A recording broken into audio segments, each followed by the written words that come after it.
오늘 말씀의 제목이 큰 용사여 여호와께서 너와 함께 계시도다. 오늘 본문에 있는 말씀 그대로 잡아봤습니다. 이스라엘 역사를 공부해 보면 참 답답할 때가 있습니다. 그것은 반복되는 그런 어떤 순환 사이클이 있기 때문이죠. 하나님께서 복을 주셔서 은혜를 베풀어 주셔서 평안의 복을 주시면 참 감사하면서 살면 좋을 텐데, 이들은 금방 또 범죄하게 되고 우상 숭배하게 되고 하나님을 떠나게 됩니다. 그러면 하나님께서 또 징계하시게 되겠죠. 하나님의 사랑하는 자녀이기 때문에 징계를 하지 않을 수가 없는 것입니다. 그래서 징계를 하십니다. 그러면 그 고통 속에서 이스라엘 백성은 또 회개하게 됩니다. 그러면 그 신음소리를 들으시고 하나님은 또 치유와 회복의 은혜를 주신다는 것이죠. 계속 반복되는 것입니다. 그러면 이 평화기를 오래 또 간직하지 못하고 또 범죄하게 되고 하나님을 떠나게 되고 또 징계를 받고 또 하나님께 부르짖어 기도하고 또 하나님께서 용서하시고 그런다는 것이죠. 어찌 보면 우리의 삶도 마찬가지 아닌가 이렇게 생각을 하게 됩니다. 오늘 본문에 보면 그런 역사적인 상황 가운데서 지금 징계를 받고 있는 그런 상황을 보여주고 있습니다. 이 전에 40년 동안 하나님은 하나님의 은혜로 두보라 선지자 중심하에서 나라의 평화를 주셨어요. 그래서 40년 동안 긴 평화를 누리다 보니까 이들이 또 정신적으로 영적으로 해이해지게 된 것이죠. 하나님을 떠나고 우상 숭배가 또 그게 치닫게 되는 거예요. 그래서 하나님은 이 주변 국가인 족속인 미디안을 부르셔서 징계의 수단으로 사용하게 되셨습니다. 그래서 이 미디안 족속들이 와서 농사진 것들을 다 곡식들을 훔쳐가고 또 소, 양 이런 가축들을 도둑질해 갑니다. 끊임없이 침략하고 공격하고 또 백성들을 유린하니 살 수가 없는 거예요. 이스라엘 이 당대 자체에 군대가 없습니다. 그래서 백성들은 뿔뿔이 흩어지게 되고 고향을 버리게 되고 많은 사람들이 산에 올라가서 굴 같은 거 만들어 놓고 그 속에서 숨어 지내는 이런 비참한 상황이 되었습니다. 그래서 오늘 읽으신 본문에서도 잠깐 비춰지고 있는 것은 하나님이여 왜 그러십니까? 하나님께서 애굽에서 구원한 이 백성을 이렇게 다 죽도록 버려두십니까? 하나님 왜 침묵하십니까? 라고 기드온이 또 백성들이 울부짖는 그런 장면도 나오게 되는 것이죠. 그런 상황 가운데서 하나님은 그 울부짖음을 들으시고 오늘 한 용사를 세우게 되는데 그 지도자가 바로 기드온이라고 하는 인물인 것입니다. 마치 이스라엘 백성이 애굽의 노예에서 학대받고 있을 때에 모세를 통해서 그 역사를 이루신 것처럼 이 미디안 군대의 손에서 하나님은 기드온을 통해서 해방시키기를 원하셨던 것입니다.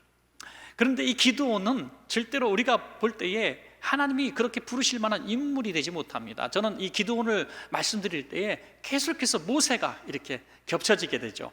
모세랑 너무나 흡사한 인물이 아닌가 이렇게 생각이 되어집니다. 그럼에도 불구하고 하나님은 기드온을 세우셨고 이 기드온을 통해서 구원의 역사를 이루어 주셨던 것입니다.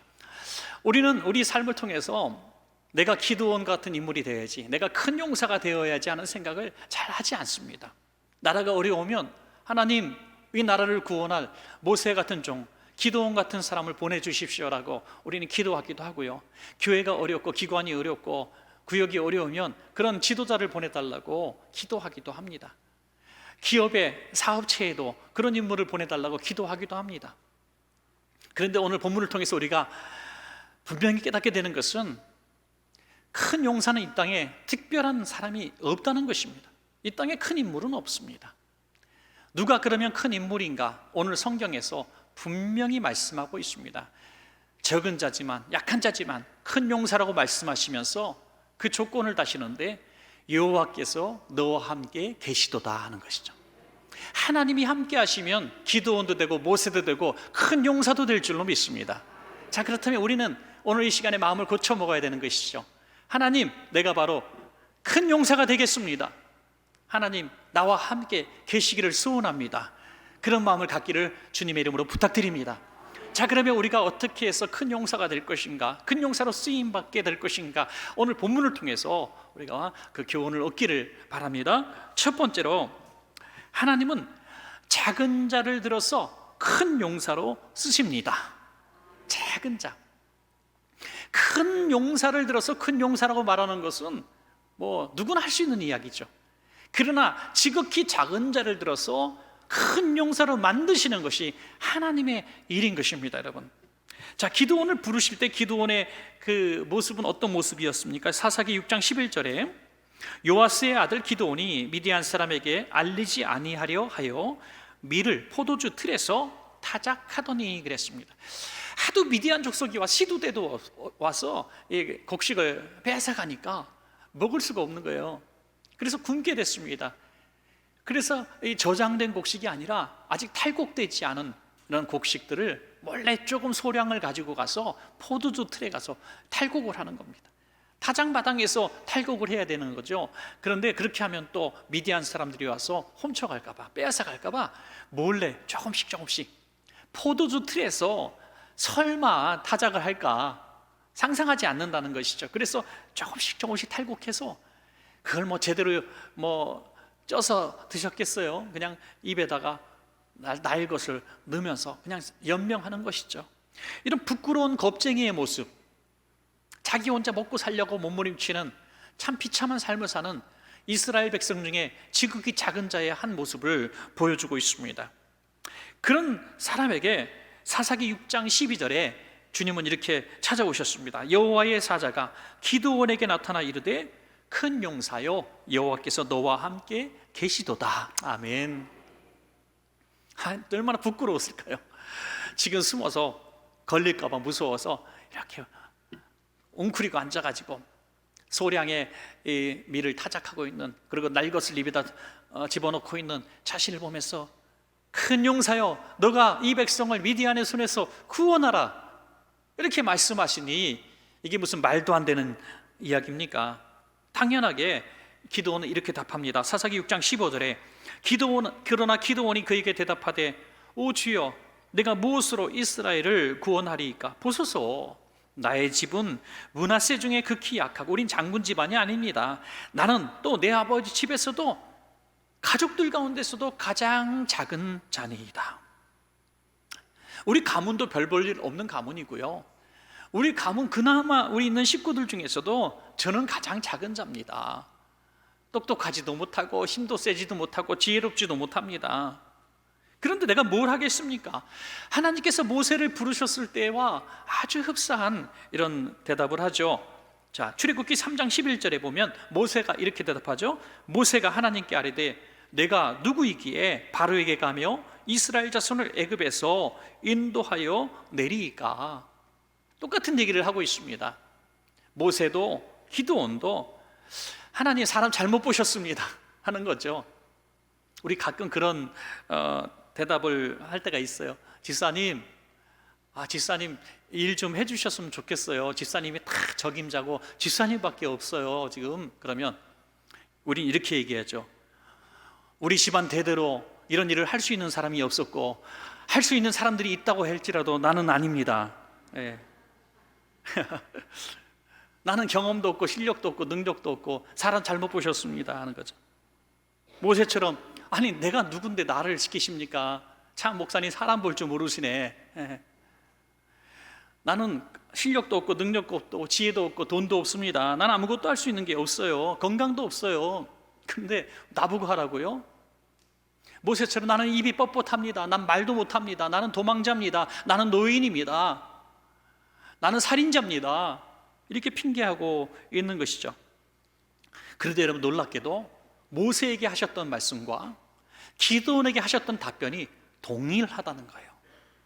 거기에서 우리는 작은 자를 부르시는 하나님의 섭리를 우리가 깨닫게 되는 것입니다. 출애굽기 3장 12절 우리 한번 이 부분만 같이 읽을까요?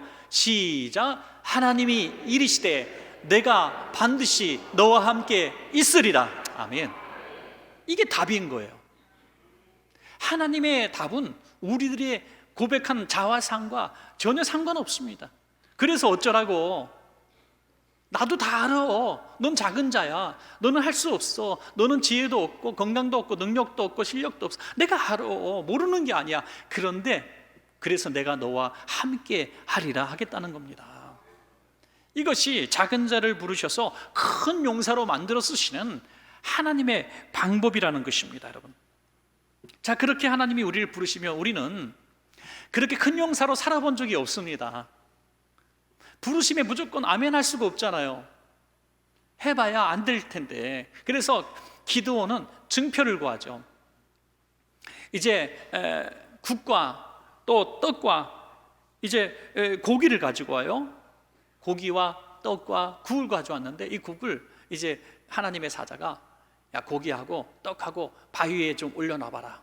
올려놨습니다. 그 위에 국을 쏟아부어봐. 국을 쏟아부었습니다. 마치 엘리야의 제단에, 갈멜살 제단에 번제물을 넣고 물을 부은 것처럼 아마 촉촉하게 젖었을 것입니다. 그때 하나님이 이 바위에서 불이 솟구쳐 올라와서 그걸 번제로 태워버리십니다. 그 순간에 너무나 두렵게 되죠. 와, 하나님이 이렇게 무서운 하나님이 여기 계셨구나, 나는 이제 죽었구나 라고 생각할 때 하나님 그 마음속에 하나님은 평강을 주시는 거예요. 그래서 그 바위의 이름을 여호와 샬롬이라고 이름을 붙였습니다. 이런 샬롬, 다 아시는 인사같이 쓰는 하나님의 용어 아닙니까? 평화입니다. 평화. 샬롬, 샬롬. 정말 하나님이 나와 함께 하시는 것을 느끼는 그 선명한 증거는 무엇인가? 바로 평화인 줄로 믿으시기 바랍니다. 어떤 성도님 그렇게 얘기해요. 이상해요. 제가 이상한 건지 제가 미친 건지 모르겠습니다. 무슨 말씀이에요? 지금 회사가 막 무너지기 직전이거든요. 가게가 진짜 안 돼가지고 이제 문을 닫아야 되거든요. 몸이 아파서 병원에 갔더니 이게 심각하다 그러거든요. 그런데 이상해요. 평화로워요. 마음에 근심이 없어요. 행복해요. 기쁨이 나와요. 이거 뭐가 잘못된 겁니까? 여러분, 바로 오늘 이 본문이 말씀하고 있지 않습니까? 여호와 하나님이 성도님과 함께 하시기 때문에 상황과 관계없는 평화가 유지되는 것입니다. 여러분, 이것이 작은 자, 연약한 자를 들어서 쓰시는 하나님의 방법인 것입니다. 여러분, 상황과 형편을 바라볼 때 나는 작은 자고 내 힘으로 도저히 해결할 수 없는 그런 상황 가운데 있는데, 여러분 혹시 평화로우십니까? 걱정이 되지 않습니까? 그러면 저는 단언코 여러분께 말씀드릴 수 있습니다. 하나님이 지금 여러분과 함께 하시는 것입니다. 그런데 불행하게도 마음이 심히 불안한 분들 계십니까? 상황이 어떻든 간에 내 마음이 불안해서 도저히 살 수 없는 분이 있습니까? 두근거리고 조급해지고 불안하고 쫓기는 것 같고 잠도 잘 수 없고 각종 정신적인 질환이 막 다가오는 것 같습니까? 상황 때문이 아닙니다. 여러분이 작은 자기 때문에 그런 것 아닙니다. 하나님이 여러분과 함께 하시는 것을 여러분들이 구하지 못했기 때문입니다. 그런 분들은 상황을 바라보지 말고 두려워하지 마시고 마음문을 열고 오늘 이 말씀을 꼭 기억하셔서 성령님 나와 함께 하시옵소서, 성령님 내 마음에 임재하여 주시옵소서, 하나님이 나와 함께 하시는 것을 내가 깨닫게 해 주시옵소서 라고 기도하십시오. 그러면 하나님께서 여러분 마음속에 함께 하시는 증거로 평강을 주실 줄로 믿습니다. 두 번째로 믿음의 동역자들을 보내주셔서 큰 용사로 쓰십니다. 하나님은 항상 동역자를 통해서 역사하시죠. 독불장군 하나님 기뻐하지 않으세요? 하나님은 물론 이 기드온 한 사람을 통해서, 모세 한 사람을 통해서도 역사하실 수 있습니다. 그러나 항상 동역자가 있어요. 모세에게는 여호수아와 갈렙이 있었잖아요. 바울에게도 50명의 이름이 등장하고 있습니다. 기드온에게도 300용사를 붙여주셨습니다. 할렐루야. 여러분, 주님의 일은 사람 없어서 못한다고 말씀하지 마십시오. 하나님이 때에 맞게 돕는 사람들을 붙여주십니다. 여러분, 아이를 유학 보내고 저 먼 곳으로 이민을 보내고 아무도 없는 지방으로 어떤 일을 가게 될 때에 참 많이 걱정하고, 그곳에 아는 사람 있어요? 그곳에 힘 있는 사람 혹시 알고 계신 분 있어요? 라고 우리는 그를 도와줄 사람들을 은근히 찾게 됩니다. 그러나 저는 이렇게 기도했으면 좋겠어요. 우리는 전혀 모르는 곳에 가고 아는 사람 하나 없는 곳에 가지만 하나님께서 그곳에 있는 사람들을 그를 돕는 자로 세워주시옵소서. 만남의 축복인 것입니다.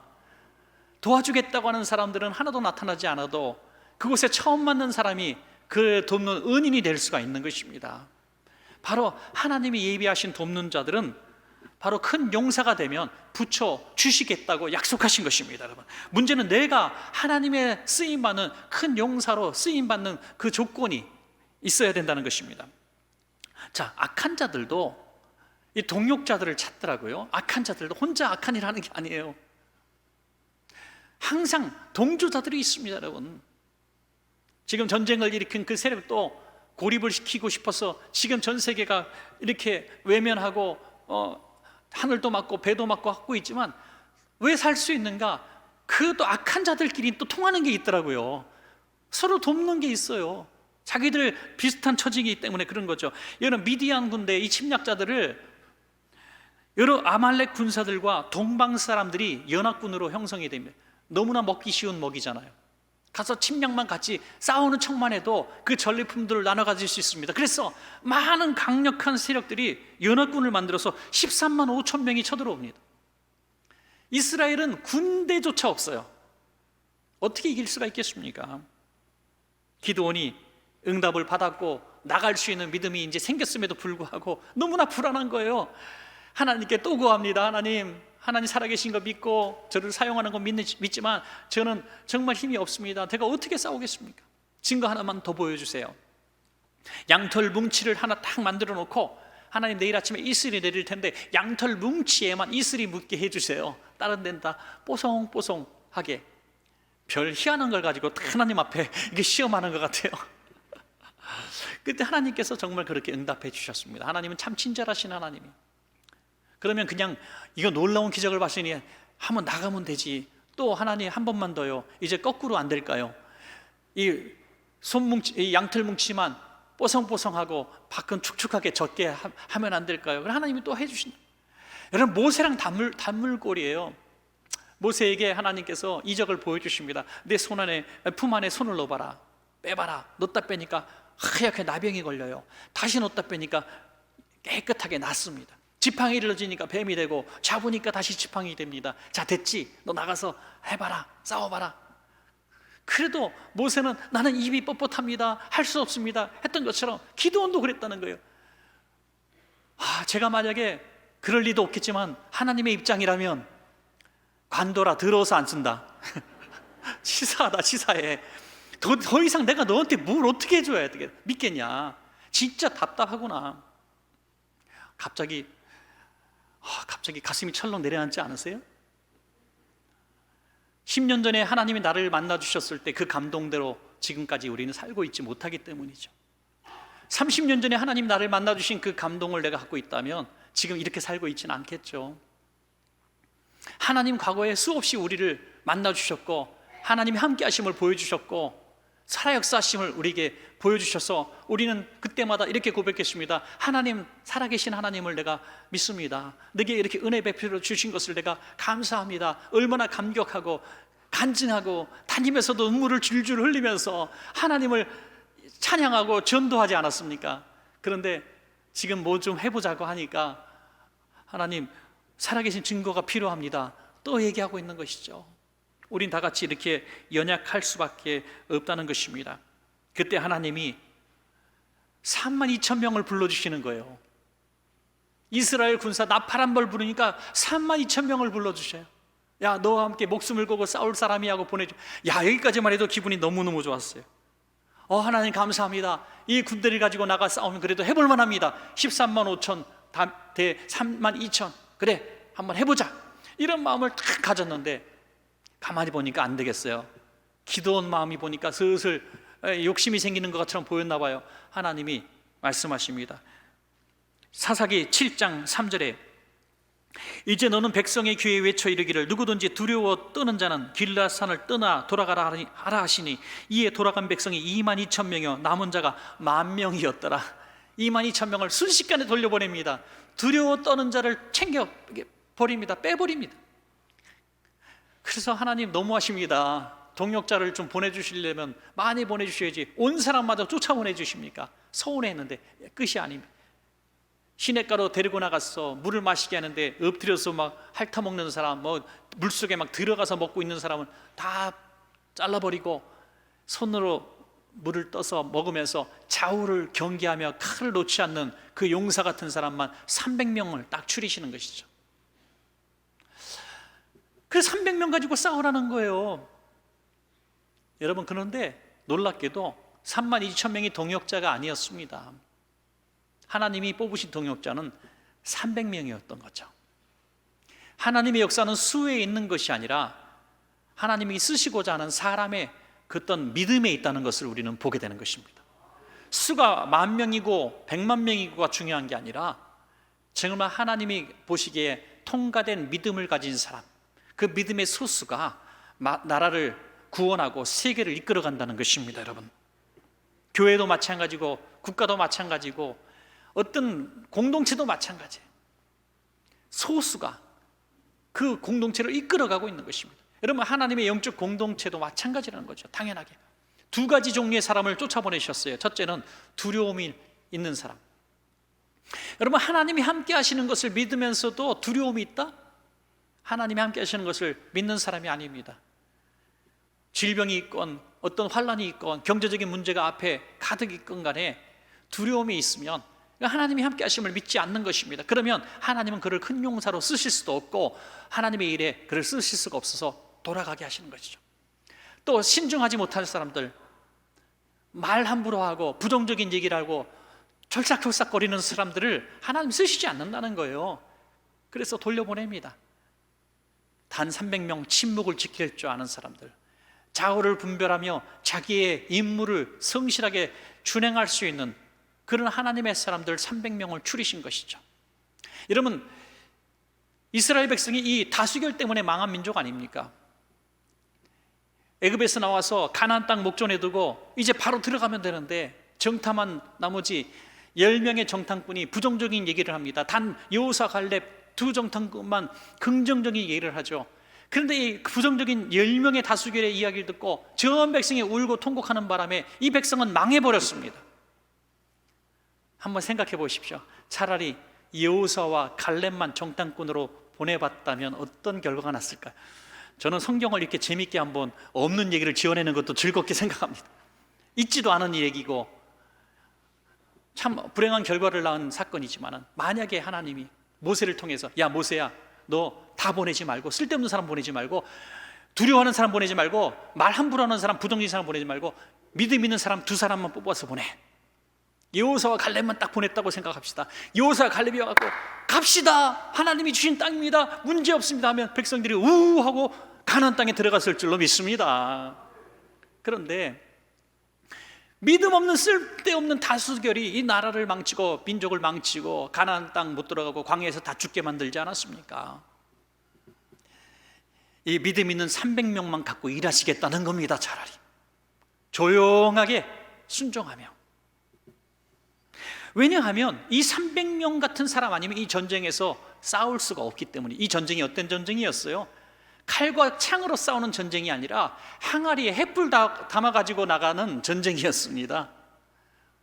여러분 또 한번 상상해 보세요. 32,000명 그대로 두고 여러분이요, 칼 내려놓으세요, 창 내려놓으세요, 항아리 들으세요, 그 안에 횃불 넣으세요. 자 갑시다. 그러면 32,000명 중에 적어도 한 2만 명, 3만 명이 소리쳤을 겁니다. 장군 당신 미쳤어? 우리를 가서 죽으라고 하는 소리야? 무슨 칼 갖고 전쟁해야지 항아리 갖고 전쟁해? 횃불 갖고 전쟁해? 하면서 기드온을 대적하고 웅성웅성거리고 불평의 분자들을 소요를 일으켰을 거예요. 그러면 전쟁에서 실패할 수밖에 없죠. 그러나 뽑고 뽑힌 300명이기 때문에 침묵합니다. 그대로 순종합니다. 이게 무슨 전쟁인지도 모르면서 항아리에 횃불 담아가지고 나갑니다. 여러분, 그래서 300명에 뽑힌 사람들인 거죠. 여러분, 교회가 어렵고 힘들 때에도 사실 조용히 자기 자리에서 순종하는 그들이 있었기 때문에 교회가 조용하게 평화롭게 오늘 할 일을 하는 교회가 되는 것입니다. 여러분, 처음에 성전 건축하고 막 이자가 너무 많아서 교회 일을 하고 싶어도 할 수 없게 될 때 기드온 300용사 헌금이란 걸 만들었잖아요. 여기 오늘 말씀과 부합되는 부분이기도 하죠. 기드온 300용사는 뭘 하는 헌금을 하는 사람이냐면 그냥 다른 거 다 필요 없고 이자만 담당하자 하는 것이었어요. 이자. 그냥 조용히 300명만 만들어지면 이자가 담당하게 되더라고요. 이자가. 그래서 이분들이 조용히 월정 헌금을 낸 거예요. 그래서 정말 이자를 감당하게 되었고 이자 걱정 없으니까 선교와 구제와 교육에 전혀 문제 없이 똑같이 쓸 수가 있었던 겁니다. 할렐루야. 바로 누가 뭐라 그러고 많은 수가 필요한 게 아니에요. 그냥 소수지만 뽑힌 사람들이 조용히 자기 몫을 담당하는 것이죠. 저는 이번에 농어촌 선교를 다녀와서도 또 그런 참 은혜를 느꼈습니다. 벌써 15번째 농어촌 선교를 다녀왔고, 이번에도 23분의 우리 성도님과 함께 다녀왔습니다. 참 은혜로운 발걸음이에요. 특별히 저는 섬에 갈 때마다 참 마음이 울컥해요. 28년째, 30년째 섬에서 사역하는 분들이에요. 여러 섬에서 정말 그 여수 앞바다, 우리 노래나 부를 줄 알았지, 여수 밤바다 하면서 노래나 부를 줄 알았지, 여수 밤바다 속에 잊혀진 산장처럼 외롭고 고독하게 거기서 30년째 목회하는 사람들은 생각지 못했습니다. 교인이 많긴 하나요? 9명, 10명입니다. 그분들을 붙들고 30년째 목회하면서 제일 힘든 건 내가 무능한 목회자이기 때문에, 내가 배우지 못한 목회자이기 때문에, 내가 실력 없는 목회자이기 때문에 도시에 나가서 목회하지 않는 건 아닌가, 그런 생각을 한다는 거죠. 우리 애들이 아버지 목사 잘못 만나가지고 초등학교, 중학교 때부터 무트로 나가갖고 생리별하고 부모 손길이 그렇게 필요할 때에 한 번도 안아주지 못하고, 대학 가고 졸업하고 결혼할 때까지 섬에 들어와 만나지 못하기 때문에 그렇게 생리별한 자식들이 얼마나 마음에 밟히겠어요. 그러면서 그걸 한없이 고독하고 외롭고 자책을 하고 그런다는 거예요. 저는 그분들에게 오늘 이 메시지를 들려주고 싶습니다. 우리 귀한 목사님들은 작기 때문에 그런 것이 아니라, 연약하기 때문에 그런 것이 아니라 뽑고 뽑은 300용사이십니다. 뽑고 뽑힌 사람들. 목사님이 아니면 도무지 있을 수 없는 곳이기 때문에 목사님 같은 분을 보내신 거예요. 그곳에서 그 잃어가는 영혼들, 죽어가는 영혼들을 다 끌어안고 그들의 생사화복을 막 다 같이 느끼면서 그들과 함께 목숨을 나눠가며 생명을 나눠가며 살아가는 그 목회자들, 그들이 있기 때문에 그 섬의 영혼들을 하나님은 맡길 수가 있는 것입니다. 크고 화려하고 많고 능력 있고가 아니라 하나님의 손에 들린 용사가 되는 것이 복인 줄로 믿습니다. 여러분, 바라기는 귀한 여러분, 많은 수 능력 있는 사람 어떤 그룹에 들려고 몸부림칠 것이 아니라 하나님의 손에 선택받은 300용사가 꼭 되시길 바랍니다. 그래서 하나님이 하시고자 하는 일들의 300용사처럼 귀하게 동역자가 되셔서 멋지게 하나님의 나라를 이루시는 성도님들 다 되시기를 간절히 축원합니다. 마지막 세 번째로, 하나님께서 영광을 받으시려고 큰 용사로 쓰십니다. 작은 자를 들어서 동역자같이 붙여주셔서 큰 용사로 일하게 하시는 목적이 무엇이냐 이거죠. 그 목적은 하나님을 영화롭게 하기 위하여, 하나님 영광 받으소서 하게 하시기 위해서 그렇게 하신다는 거예요. 여러분 한번 생각을 바꿔보십시오. 원래부터 잘 나가는 사람, 큰 용사 같은 사람, 하나님 도움 못 써도 난 산다고 하는 사람을 들어서 그냥 혼자도 할 수 있는데 뭐 이 사람 저 사람, 권력 있는 사람, 돈 있는 사람 다 붙여져 가지고 하게 하면 무슨 일이든 못 하겠습니까? 그리고 그 일을 한 다음에 뭐라 그러겠어요? 내가 했다 그러지 않겠어요? 하나님 필요 없다 그러지 않겠어요?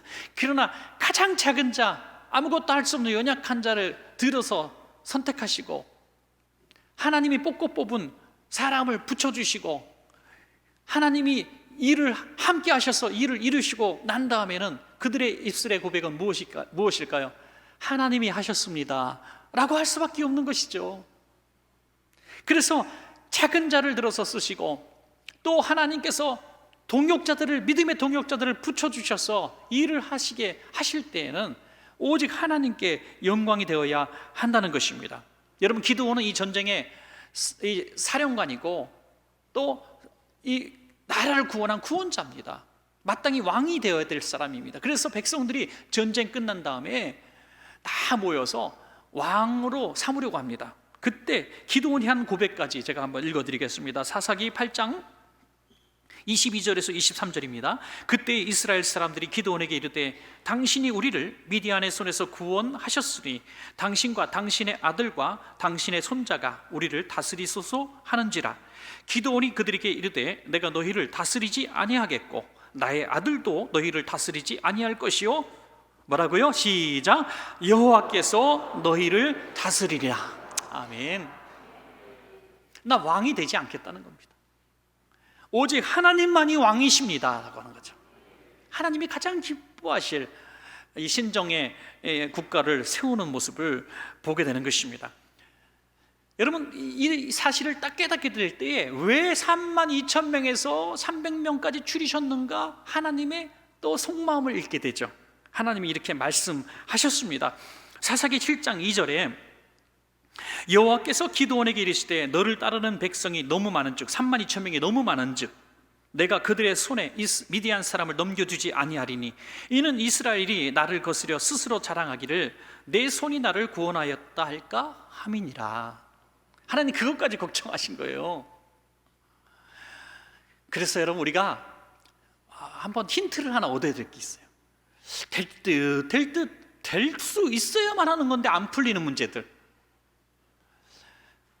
아주 불가능한 게 아니라 그냥 내 실력으로 내 힘으로도 될 듯한 문제들 많이 있잖아요. 계약 성사라든지 물질 문제라든지 어떤 그런 문제인데 기도도 하고 열심히 하는데 될 듯 하면서 잘 안 되는 문제 하나, 이유를 한번 여기서 힌트를 얻어볼 필요가 있다고 저는 생각합니다. 그것이 만약에 쉽게 이루어지면 이건 내 인맥이고 내 실력이고 내가 할 수 있는 일이었어 라고 고백할까 봐 하나님은 그 일을 막고 있지는 않은가. 300명까지 줄일 때까지, 32,000명에서 300명 줄일 때까지 기다리시는 거 아닌가. 이번 소망도 끊어지고 이 소망도 끊어지고 이 줄도 끊어지고 이 연도 끊어지고 하나님 이제 하나님밖에 없습니다 할 때를 기다리시는 것은 아니지요. 여러분, 그러면 좋은 방법이 있습니다. 지금 누가 나를 도와주고 많은 사람이 나를 도와주고 나는 할 수 있는 능력이 있고 할 수 있는 일임에도 불구하고 미리부터 하나님 아니면 안 됩니다. 하나님이 도와주셔야 합니다. 하나님, 이 일을 통해서 하나님께만 영광 돌리겠습니다라고 기도하는 것은 매우 지혜로운 기도인 줄로 믿습니다, 여러분. 그러니까 하나님이 300명으로 줄이실 필요가 없어요. 32,000명 갖고도 하나님께만 영광을 돌린 줄을 안다면 하나님 32,000명을 다 쓰셨을 겁니다. 그러나 소수를 통해서, 연약한 자를 통해서 일을 이루셨기 때문에 하나님이 도와주셨습니다 하게 된다는 것이죠. 우리 삶에 늘 겸손함이 있다면 하나님은 우리를 그렇게 끝까지 큰 용사로 쓰실 것입니다. 송명희 시인 잘 아시죠? 뇌성마비 중증 장애인인데 참 불행한 삶을 살지 않았습니까? 이런 고백을 했습니다. 전에 나는 왜 나를 이렇게 만드셨냐고 하나님을 원망했던 사람입니다. 하나님 왜 이렇게 나를 만드셨어요? 그러나 하나님이 나를 이렇게 만드신 이유를 깨닫고 나서부터 감사를 하게 되었습니다. 인생이 얼마나 장수하는가, 얼마나 많이 가지고 누리는가에 가치가 있지 않고 어떻게 사느냐에 달린 이상 나는 장애가 결코 감사 못할 선물이 아닌 것을 알았습니다. 나의 그 장애가, 나의 약점이, 나의 부족함이, 나의 고통이, 눈물이 감사 못할 재료가 아닌 것을 알았습니다.